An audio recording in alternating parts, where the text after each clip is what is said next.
Eu vou ler com vocês o Evangelho de João, capítulo 12. João, capítulo 12, nos versos 20 em diante. Evangelho de João, capítulo 12, a partir do verso 20. Ora, entre os que tinham subido ao templo, subido ao Monte Sião, subido a Jerusalém, para participar da festa, ele está se referindo aqui à festa da Páscoa, havia ali alguns gregos. Estes, pois, dirigiram-se a Filipe, que era um dos apóstolos, que era de Betsaida da Galiléia, e rogaram-lhe dizendo: queríamos ver Jesus. Filipe então foi dizê-lo a André, e então André e Filipe foram dizê-lo a Jesus, que havia um grupo de gregos que estavam querendo vê-lo. Então Jesus respondeu: é chegada a hora de ser glorificado o Filho do Homem. Em verdade eu digo a vocês, se o grão de trigo caindo na terra não morrer, fica ele só, mas se morrer, dá muito fruto. Essa foi a resposta que Jesus mandou dar àquele grupo. Bom, vamos entender bem aqui o que está acontecendo. Há algumas informações nesse texto que são muito importantes para a gente entender esse diálogo de Jesus. Era Páscoa. Páscoa é a festa, era e continua sendo a festa mais importante do judaísmo. Nós estamos falando da Palestina, estamos falando da Galiléia, da Judéia, estamos falando do século I, estamos falando do judaísmo no Oriente Médio, na Galiléia e na Judéia. Estamos falando de Jesus, que era judeu.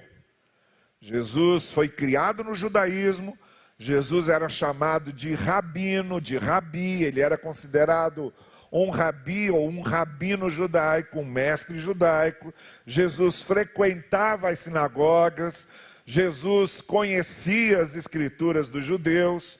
Os discípulos de Jesus, os chamados 12 apóstolos, eram todos judeus. Então, tanto Jesus, judeu, quanto seus primeiros discípulos, judeus. Todo mundo no judaísmo, todo mundo cumprindo os rituais judaicos. Jesus foi circuncidado quando nasceu, os apóstolos foram circuncidados quando nasceram, todo mundo frequentava a sinagoga, todo mundo guardava o sábado, todo mundo participava das festas judaicas. Jesus foi judeu até o final, morreu judeu, e os seus apóstolos também foram judeus. Então nós estamos falando do judaísmo. O Antigo Testamento é a escritura judaica, é a Bíblia hebraica. Era a Bíblia que eles liam. E uma das grandes festas do judaísmo, da qual Jesus, judeu, participou, os apóstolos judeus participaram, e muitas pessoas participavam. Uma das maiores festas era a Páscoa. A Páscoa era uma comemoração que os judeus faziam desde o tempo que tinham sido libertos do Egito. Foram tirados do cativeiro faraônico, foram conduzidos pelo deserto até a terra prometida em Canaã. E ali eles estabeleceram a sua própria terra e mais tarde estabeleceram a sua monarquia, seu reinado. E foi aí que começou a história do reinado judeu. Então a Páscoa era importantíssima porque a Páscoa, que é uma palavra que significa passagem, Pessar, Páscoa em hebraico, e que falava dessa passagem da escravidão para a liberdade. O que eles comemoravam todos os anos na Páscoa era que eles eram escravos, eram oprimidos pelo faraó, tinham que fazer trabalho forçado, não eram um povo livre. O que eles comemoravam é que Deus os havia libertado da opressão do faraó. Então era uma festa política, que tinha uma comemoração política. Eles comemoravam a liberdade política que eles tinham.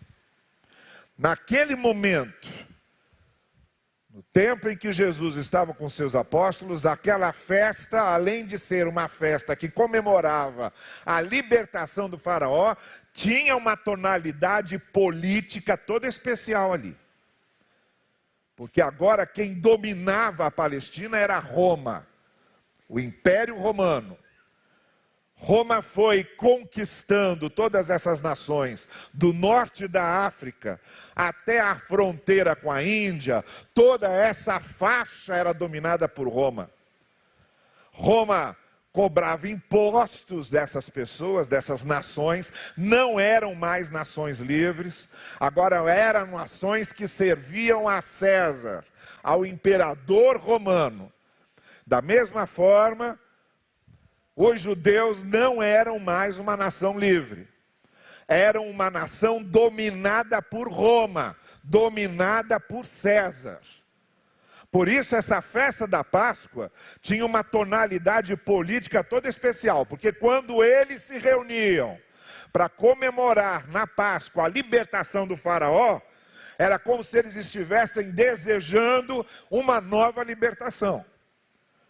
A comemoração da Páscoa tinha essa força política no seu discurso.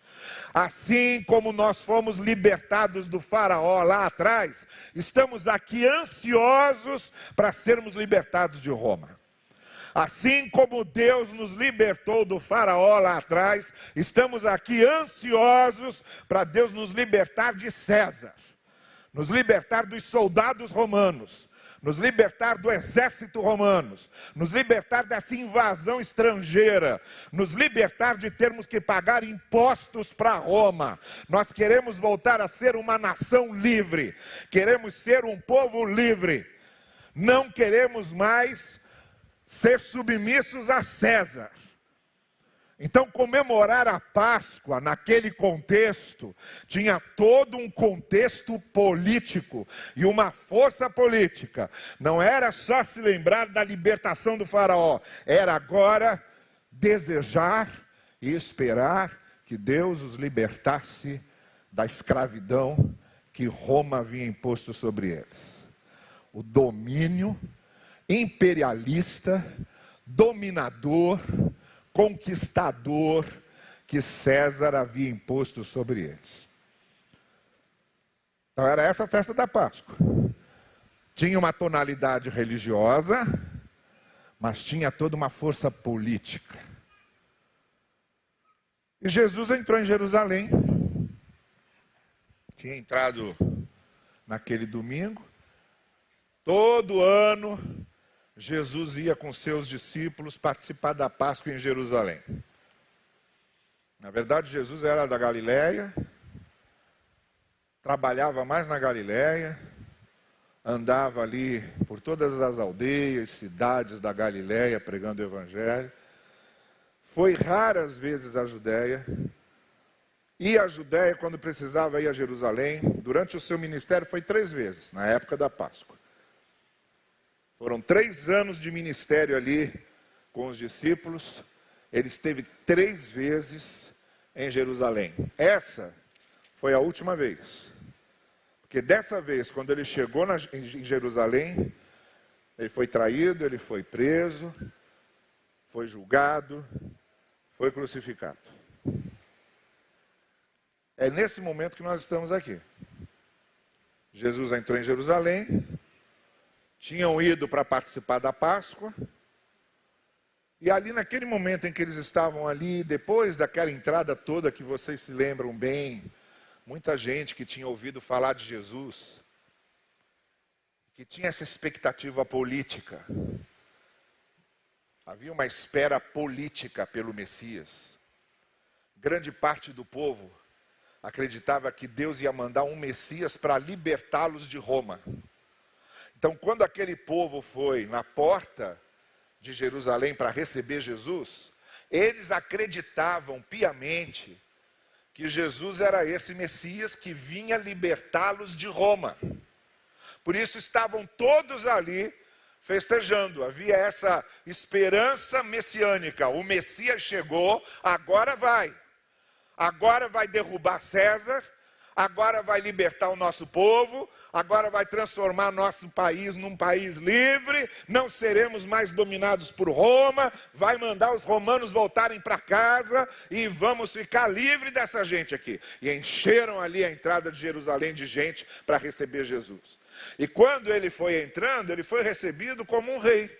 A história de que ele era descendente de Davi, coisa que ele era, se espalhou rapidamente e insuflou muito mais essa expectativa. Se ele é descendente de Davi, e se ele é o Messias descendente de Davi, pronto. É ele mesmo que vai libertar a gente. Então encheram as praças. E Jesus foi entrando e eles foram fazendo a saudação que se faz a um rei. Hosana, Hosana, Hosana nas alturas. E jogavam as palmas e jogavam a saudação, os louros no chão para receber o rei, o suposto rei que estava chegando. Esperança que acabou logo, porque Jesus não era nada daquilo que eles estavam esperando. Domingo eles eram uma coisa, na quinta-feira já era outra completamente diferente. Jesus não correspondeu em nada à expectativa deles. Jesus não era libertador de Roma. Jesus não vinha derrubar César. Jesus não vinha expulsar os romanos. Jesus não vinha transformar Israel num país. Tudo o que eles esperavam, nada daquilo se realizou, porque Jesus não era nada daquilo. Quando Jesus falava em reino de Deus, era de outro reino que ele estava falando, não tinha nada a ver com o reino político que eles estavam aguardando. Então houve uma decepção tão grande. Esse pessoal se decepcionou tão profundamente quando começou a perceber que Jesus não era aquilo que esperavam, que no domingo receberam Jesus como se fosse um rei. Na quinta-feira estava todo mundo gritando lá no Palácio de Pilatos, como se Jesus fosse um criminoso, crucifica-o, crucifica. Tal foi a decepção. Aqui nesse texto, nós estamos nesse momento. Jesus acabou de chegar em Jerusalém, está indo aquela euforia, o pessoal agora está indo para casa, sabe quando termina jogo de Maracanã, todo mundo enrolando as bandeiras, indo para casa, as calçadas se esvaziando, todo mundo cansado de fazer festa. Então ali o pessoal estava começando a se dispersar. Jesus estava lá se afastando com seus discípulos, depois de ver aquilo tudo acontecendo, aquela pantomima toda. Aí nessa hora que chegaram para Jesus e disseram, olha, tem um grupo aí de judeus, mas que não são judeus da Palestina, são judeus da diáspora, judeus que moram fora da Palestina, por isso que eles eram chamados de gregos, judeus helênicos, judeus que foram criados na cultura grega, que não eram judeus que moravam ali na Judéia ou na Galiléia, por isso que falam aqui tem um grupo de judeus gregos que também veio comemorar a Páscoa. Não são daqui, vivem fora daqui, cresceram em outro país, tem a cultura helênica, tem a cultura grega, mas eles vieram aqui celebrar a Páscoa porque eles são judeus. E eles querem participar da Páscoa. E chegaram aqui e disseram, queríamos ver Jesus. Queríamos conhecer Jesus. E aí acontece o que a gente leu aqui. Foram falar isso para Filipe. Filipe saiu, chegou perto de André. Disse, aquele pessoal ali quer ver Jesus. O que a gente faz? Quer ver Jesus? Vamos perguntar para Jesus se Jesus quer recebê-lo. Porque depois de tudo isso aqui, de repente está cansado, está com outros planos, não quer conversar com ninguém. Vamos lá ver com ele. Aí foram lá, Filipe e André, e foram dizer para Jesus: olha, tem um pessoal aí que veio de fora, está aqui em Jerusalém por causa da Páscoa, e vieram pedir para a gente conversar com você. Querem ver você, querem conhecer você de perto. Provavelmente tinham ouvido falar muito, né? A gente sabe, pela informação dos evangelísticos, que a fama de Jesus, principalmente por causa dos milagres que ele fazia, a fama de Jesus cresceu muito. Então, com certeza, ouviram falar dele e estavam curiosos. Queriam vê-lo de perto. Queriam saber quem era ele de fato. E aí Jesus dá a resposta que a gente leu aqui, sobre a qual eu quero falar daqui a pouco. Mas tem algumas coisas que esse texto nos chama a atenção e que eu queria compartilhar com vocês essa noite. A primeira coisa é que todos nós, de alguma forma, temos esse interesse de ver Jesus, de chegar mais perto dele, todo mundo. Todo mundo.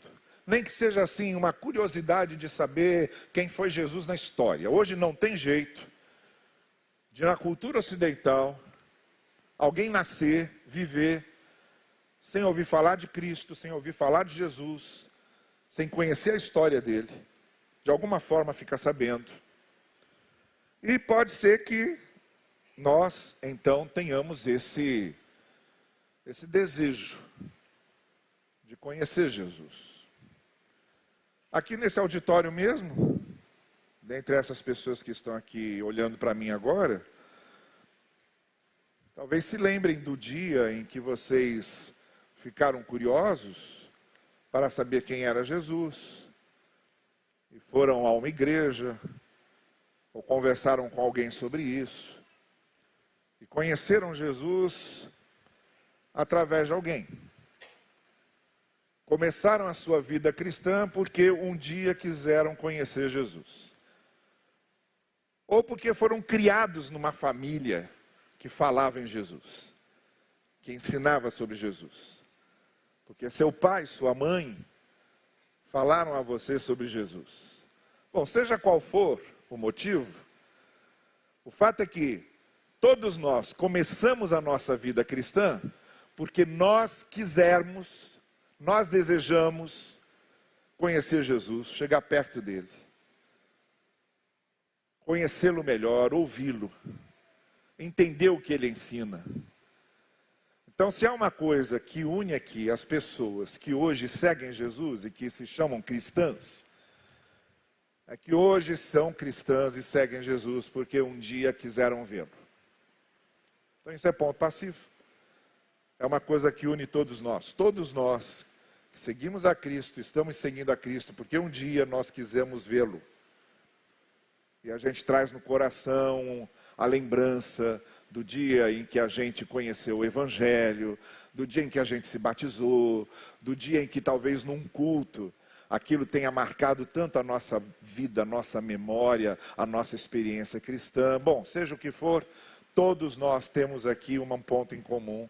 Aqueles que estão seguindo a Jesus, estão hoje seguindo a Jesus porque quiseram vê-lo.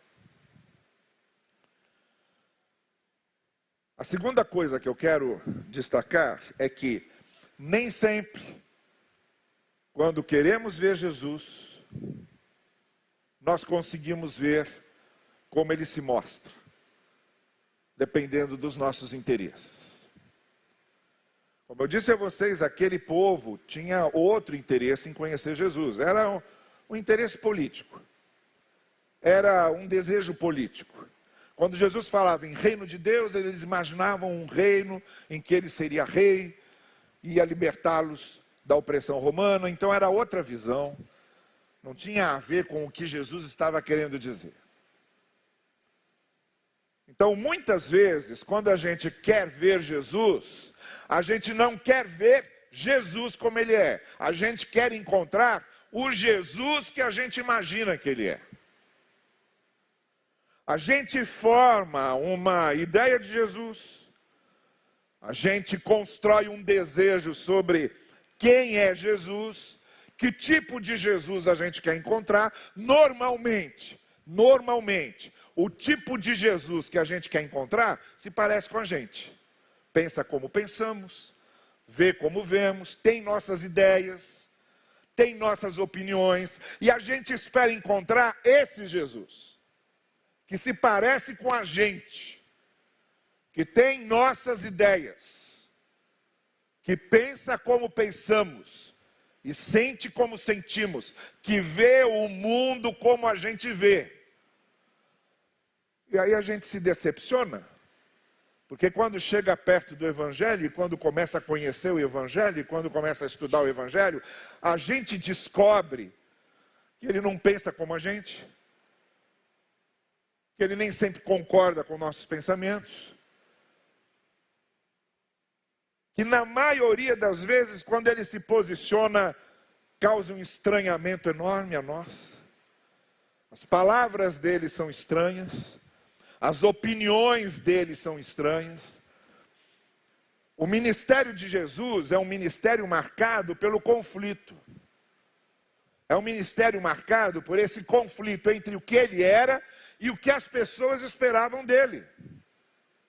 Não só essas pessoas mais simples, que tinham uma ideia política de Jesus, mas os líderes religiosos, como os fariseus, os saduceus, tinham expectativas a respeito dele e se decepcionaram, porque Jesus não era o que eles esperavam. Então Jesus teve confrontos, teve conflitos com muitas pessoas que queriam vê-lo, que queriam chegar perto dele, mas ele não correspondia ao que eles esperavam. Porque Jesus é Jesus. No que ele pensa, no que ele diz e no que ele ensina, há uma singularidade que na maioria das vezes não bate com o que a gente espera. Então não é à toa que eles estranhavam demais. Eles tinham uma lei, que a lei dizia o seguinte: olha, é olho por olho, dente por dente, fez para você, faça e pague na mesma moeda. Era o que a lei estabelecia. E aí vem Jesus e dizia para eles: não, senhores, aqui não é olho por olho, dente por dente, aqui você vai dar a outra face. Aqui você vai caminhar a segunda milha. Aí o pessoal estranhava: peraí, o que é isso? Eles tinham uma lei que dizia: olha, pega o pecador. E tinha uma lista de pecados, desde gente que não honrava pai e mãe, até todos os outros tipos de pecados, e a lei dizia o seguinte: apedreja e mata. Apedreja e mata, é pena de morte. Pecou, foi pego em pecado, apedreja e mata. É essa a lei. É o que eles cresceram aprendendo que Deus queria deles. É o que a religião deles ensinava que era a vontade de Deus para eles. E aí vinha Jesus e pegava uma mulher que tinha sido flagrada, agindo em desconformidade com essa lei, e eles foram cumprir a lei: vamos apedrejar. E Jesus dizendo: não, aqui não, violão. Vai jogar a primeira pedra aqui quem não tem pecado, tá bem? Vamos começar assim. Não é todo mundo? Não é todo mundo? Então, se ela tem que ser apedrejada, quem desonra pai e mãe também tem que ser. Quem é que desonra pai e mãe aí, começa a apedrejar. Aí, o pessoal foi deixando as pedras caírem, todo mundo lá meio envergonhado, meio constrangido, tipo de argumento que não dá, e aí foram saindo com uma raiva doida, muita raiva. Quem é esse homem? O que ele pensa que é? Para quebrar a lei de Moisés assim? Então, quando nós queremos ver Jesus, na maioria das vezes, nós nos aproximamos de Jesus com a nossa ideia e a nossa projeção nele. E aí começa o trabalho de Jesus em desmontar a imagem que temos dele para nos mostrar quem ele é de fato. Eu posso dizer para vocês, inclusive, que é o seguinte: discipulado é Jesus ir desmontando nossas ideias sobre ele para ir formando o que ele é de verdade. Mostrando para a gente tudo aquilo que ele não é e que a gente pensava que ele fosse, e que a gente projetava nele, querendo que ele fosse. E ele vai só quebrando. Vai só quebrando. Não, não é assim. Não vai ser assim. Sinto muito que na sua religião tenham ensinado isso. Não é assim comigo. Sinto muito que seu padre e seu pastor tenham ensinado isso para você a vida inteira. Não é assim comigo. Sinto muito que você interpretava as escrituras desse jeito. Sinto muito, comigo não é assim. E ser discípulo de Jesus é ir constantemente sendo reconstruído. É a cabeça sendo reconstruída, em que vai sendo destruída a nossa expectativa furada sobre Jesus e construída a mentalidade e a imagem do que ele é de verdade. Então, quando aqueles homens chegaram dizendo, queremos ver Jesus, eles vinham com as suas ideias sobre Jesus. Por isso que Jesus deu a resposta que ele deu. A resposta de Jesus, como eu vou mostrar agora, vai contra as expectativas. Tudo aquilo que estavam esperando que Jesus fosse, Jesus foi desmantelando aquilo tudo. Foi desconstruindo aquilo tudo. A partir daquele grupo que vinha de fora, que veio no oba-oba, veio na festa, veio na conversa, veio na curiosidade, veio entusiasmado, veio no ritmo da dança, e foi embalado assim, e Jesus, opa, peraí, não é exatamente isso que vocês estão procurando, que vocês vão achar em mim. Então, em primeiro lugar, o que eu disse,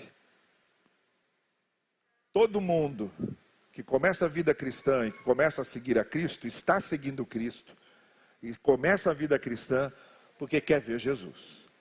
Tem o desejo de vê-lo, de conhecê-lo. Está ótimo, é assim que tem que ser mesmo. Seguir Jesus só dá certo se a gente tiver o desejo de conhecê-lo. Vida cristã só dá certo se a gente tiver o desejo de conhecer Jesus.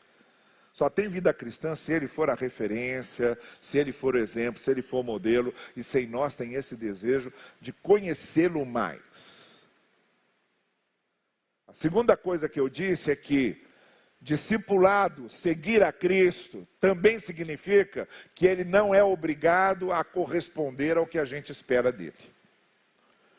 Muita gente se aproximava de Jesus para ver os milagres acontecerem, para ver aquelas maravilhas, aqueles prodígios. Hoje vamos ver lá se tem um morto que ressuscita. Hoje vamos ver lá se tem um paralítico que começa a andar. Hoje vamos ver lá se tem um cego que começa a ver. Hoje vamos ver lá se sobra pão para a gente daquela multiplicação. De repente não precisamos nem trabalhar ao final do mês, vai ter pão à beça sobrando. E eles iam chegando com essas expectativas. E Jesus sabia que iam chegando com elas. Tanto que uma vez Jesus Cristo disse, olha, esse povo só quer crer se vir alguma coisa prodigiosa acontecer. Mas não foi para isso que ele veio. Jesus não veio para fazer milagre. Jesus não veio para fazer prodígios. Jesus não veio armar um palco para ficar exibindo o seu poder. Ele não veio. Isso seria vaidoso, isso seria caprichoso. Deus não precisa exibir para ninguém o que ele faz. Por trás do que Jesus fazia havia a sua mensagem, e era isso que importava. O milagre e o prodígio feito por Jesus era um entulho que a gente tinha que tirar do caminho para chegar na fonte. Era só um cartaz chamando a atenção para a gente ir para trás do cartaz e conhecer o que está atrás do cartaz. É para isso que Jesus fazia aquilo. O que interessava para Jesus não era exatamente o milagre e o prodígio em si. O que interessava para Jesus é o que ele queria mostrar com aquilo. Isso é que ele veio fazer.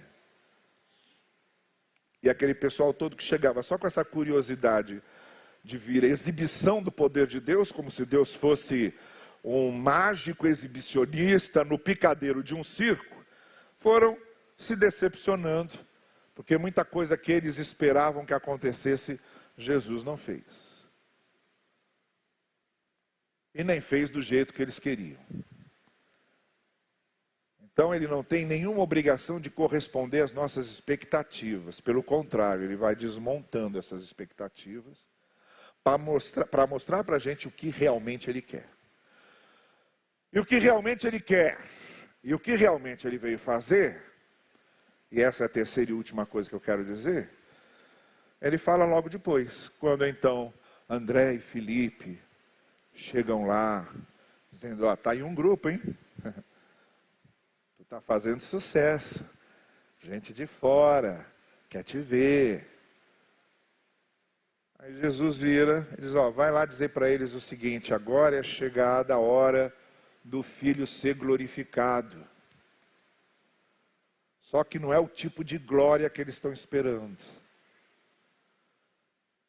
A maneira como eu vou ser glorificado agora não é o tipo de glória que eles estão querendo. Eles vão se decepcionar com o que vai acontecer comigo a partir de agora. Porque a minha glória não é ficar exibindo poder. A minha glória não é ficar fazendo cair fogo do céu. A minha glória é fazer a vontade do meu Pai. E eu agora estou me preparando para essa hora em que eu vou fazer a vontade mais difícil que o meu Pai me confiou. É a hora de eu ser glorificado. Eu vou ser glorificado não porque eu fiz anjos caírem do céu. Eu vou ser glorificado porque eu vou fazer a vontade do meu Pai. É por isso que eu vou ser glorificado. E aí ele voltou e acrescentou uma palavra ainda. Ele disse, olha, o grão de trigo, para dar fruto, tem que morrer. E é o que vai acontecer comigo. Se o grão ficar ali poupado, protegido, sozinho, conservado, não vai dar fruto. Fica ele só. Um grão sozinho é só um grão.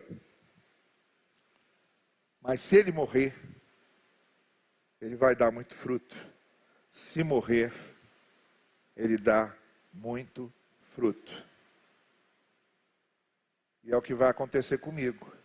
Pode voltar lá e dizer para eles que se eles vieram de tão longe para assistir, eu ficar exibindo aqui as coisas, não é isso que eles vão ver, pelo contrário. Daqui a pouquinho eles vão ver eu ser traído, daqui a pouquinho eles vão me ver ser levado para ser julgado, daqui a pouquinho eles vão me ver me trocarem por um criminoso, daqui a pouquinho eles vão me ver ser crucificado, ser morto com o pior tipo, o tipo de morte que só o pior dos criminosos tem. É isso que eles vão ver. Eles vão ver aquele grande libertador que eles estavam esperando, crucificado, morto. É isso que vai acontecer agora.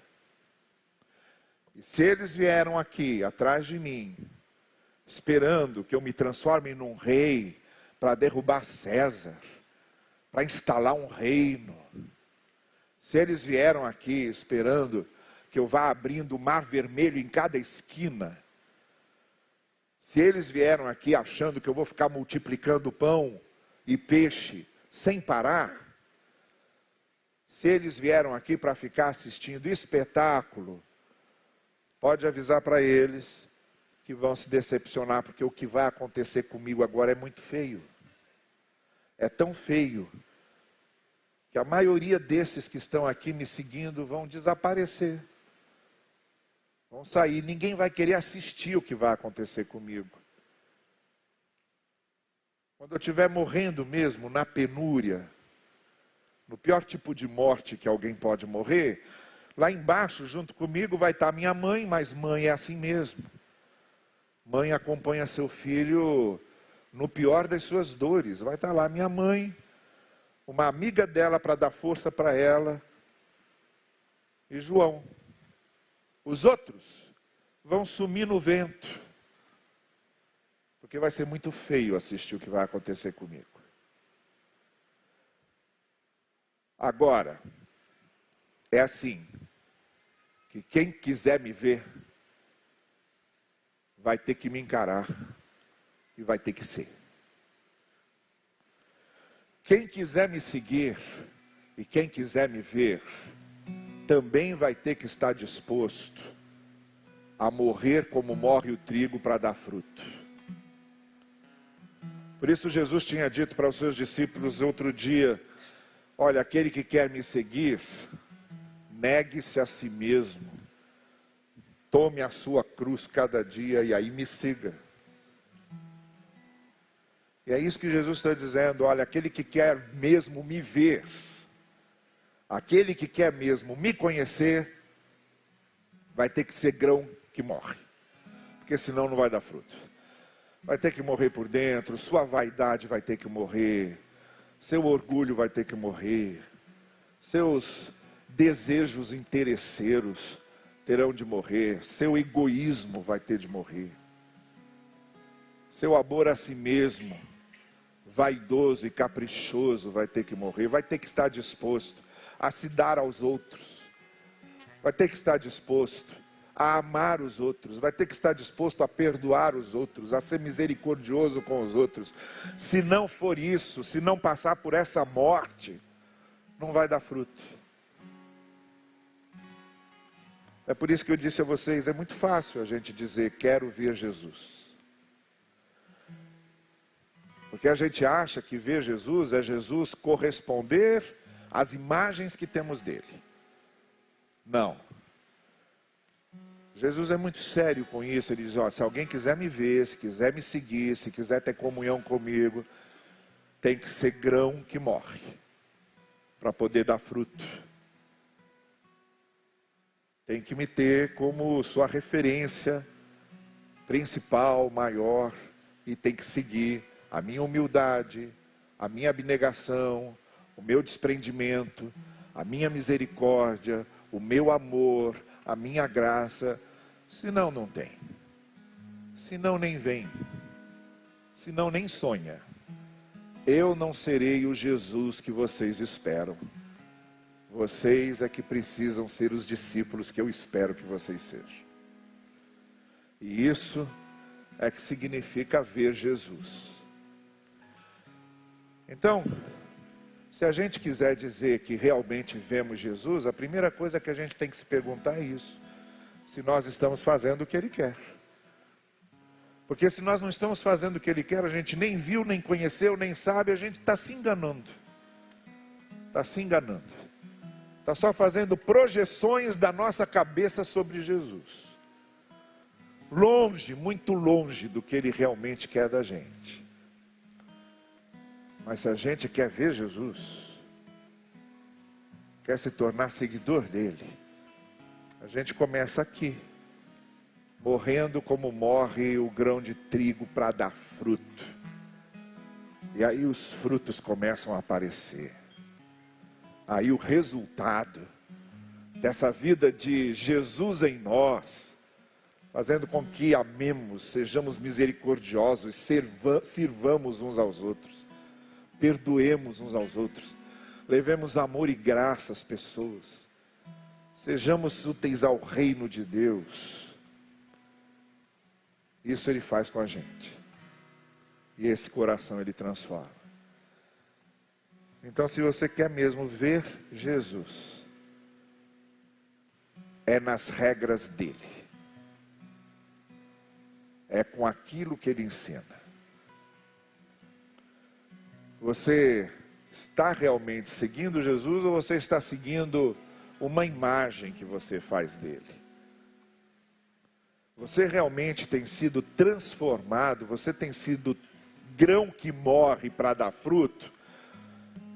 Jesus tem transformado seu coração, sua mente, seu caráter nessa caminhada para você se parecer com Ele?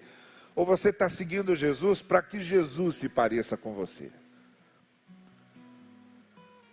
A chamada que Jesus faz para segui-lo é, portanto, muito séria, porque é dentro daquilo que Ele quer, das regras que Ele estabelece para o jogo. E isso significa crer nele, crer em Jesus, é aceitar as regras do jogo dele. Quando a gente diz eu creio em Jesus, você acha que isso quer dizer o quê? Quando você diz eu creio em Jesus, você está dizendo eu aceito as regras dele. Eu vou jogar como ele quer que eu jogue. Eu vou ser o que ele quer que eu seja. É isso que é seguir Jesus. O resto é conversa fiada. O resto é auto-engano. O resto é a fantasia de ser cristão. Mas seguir Jesus é dizer eu vou jogar o jogo dele, seguindo as regras dele, obedecendo os ensinos dele. Aí sim a gente pode dizer que é cristão, no sentido de que seguimos o Cristo e de que vamos nos parecendo cada vez mais com Ele. Cada vez mais Ele vai nos transformando em pessoas parecidas com Ele.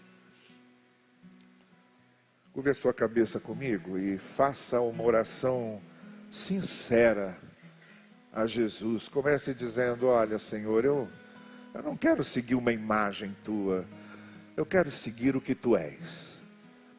Eu não quero que tu te pareças comigo, e não quero que tu penses o que eu penso. Eu é que quero pensar o que tu pensas. Eu é que quero me parecer contigo. Faça essa oração sincera, corajosa.